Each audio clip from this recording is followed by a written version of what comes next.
So I want to share with you about something that has been on my mind lately, right? So recently I've been praying to God, crying to God about, character formation, not just character formation, but godly character formation, right? And I'm sure you're asking, why am I praying for character and why not maybe something else, right?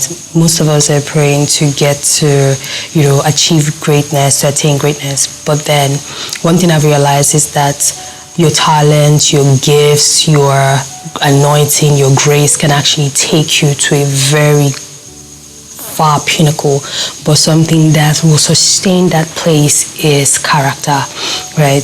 And I know that we've been praying as a church for, revivers, for a new move of God, in the church and all that.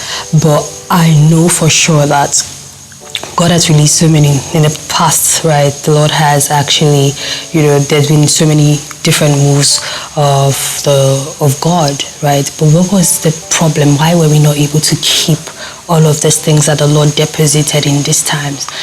I believe that some of those things that were not kept were as a result of character flaws, right? Some of them, not all of them, right? And there is a real reason for us as a people to begin to cry out for a good character. I believe that you cannot serve God without God. You need God to serve God. The Bible tells us that Daniel was a man of excellent spirit, that the people around him were looking for something to nail him with, but they couldn't find anything. They had to use his devotion to God, to against him. In this time where everything is curated, everything is, there's this superficial image maintenance and all of these things. There is that place where, people are in search of real people who their inside life is the same as their public persona, right? So we are, and in a time where, people do not read the Bible anymore. You are the Bible that the people are actually reading. Can you actually tell me, can you hit your chest and say that, what they are saying really represents Christ, an image of Christ, right? Character is literally the formation of Christ inside of us.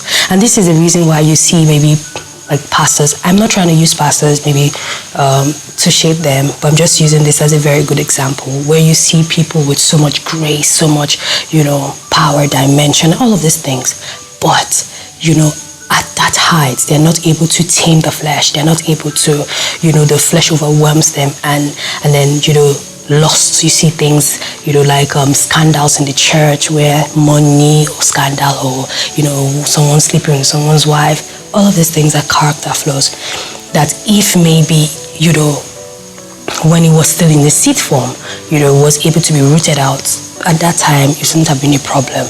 So there's a real reason why us as Christians, more than any other thing, should actually cry for, character, the formation of God inside of us, the formation of Christ inside of us. And truly character is, also the formation of what, the fruits of the Spirit inside of a man, right? That's what character, you begin to see the fruits of a spirit inside of that man.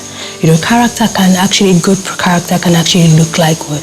You being able to keep to your words, as small as that, having integrity. When people will say, that person has integrity, or, keeping to your vows, your commitment, the commitments you set to your family. Culture, in today's world, people don't regard that commitment, marriage, or that marital commitments as anything. They just go away, breaking them, right? It's as little as that, when no one sees you, when no one knows you're going to do this thing, and you still self-police yourself, right? We are the representations of Christ on earth. Are you sure you are representing him well? The Bible said that let our light so shine, before men that they will see our good works, and give thanks to our Father. So would you say that your work is really good?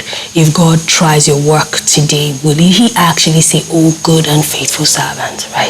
So there's so many things, right? I've just been pondering in this line of character formation for a while, and it's a cry. I've just been crying to the Lord, and just help me, help myself, help my flesh, help my unbelief, help me, God, help me. If you don't help me, I am helpless. So I've just been in this place, and I just thought to, share, and I just hope this blesses you and, cause you to ponder and maybe act on it. Thank you so much for joining me. Bye.